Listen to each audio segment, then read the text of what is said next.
तुम्ही दारू किती दिवसानंतर एक वेळ घ्यायचे? सत्य सांगायचं, खोटं काही सांगायचे नाही आपल्याला.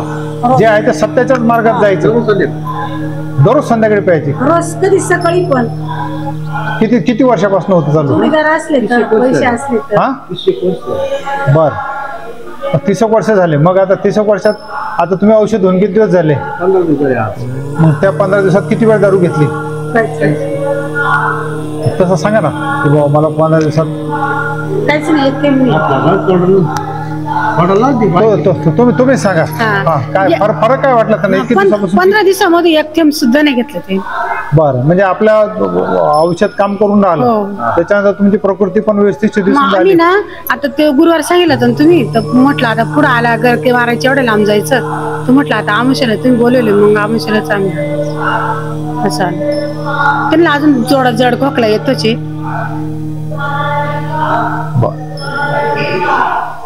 ठीक आहे. म्हणजे जे 15 वर्षापासून आपण दररोज घ्यायचे सकाळ संध्याकाळ, तर त्यात थोडंसं या दिवसात बरं वाटलं 1 महिन्यामध्ये त्यांना. म्हणजे संध्याकाळी गिरवार लागायचंच, काही खूप काम करते ते. मग आता मजुरी करायला लागते, कामावून आले मग माझे हात पाय दुखत, मग मला प्यायला देच पैसे असं म्हणते. पण आता एवढं 15 दिवसात काहीच म्हटलं नाही, काहीच घेतलं. ठीक आहे. आता जे आहे फरक पडेल यांच्यामध्ये औषधांमध्ये. आता आपण त्यांच्या तोंडामध्ये काही ड्रॉप टाकू आता औषधांचे आपण, आणि जे औषध आहे ते चालू ठेवू आपण. खंडेराव विठोबा नाही, पिंपळा चांदवड तालुका, नाशिक जिल्हा.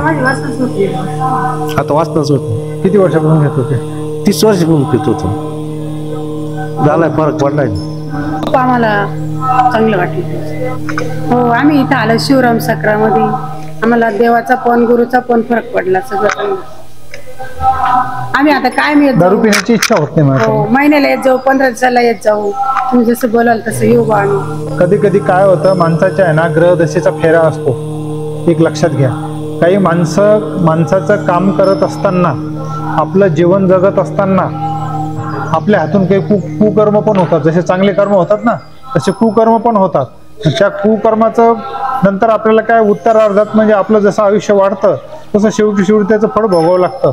तुम्हाला किती कुणी 1000 वेळा सांगाल पिऊ नको पिऊ नको पिऊ नको, तरी माणसाला आहे ना ते पिलच जाते.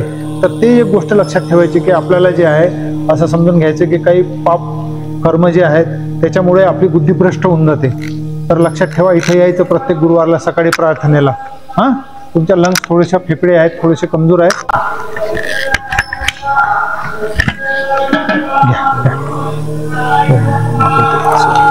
घेऊन द्या.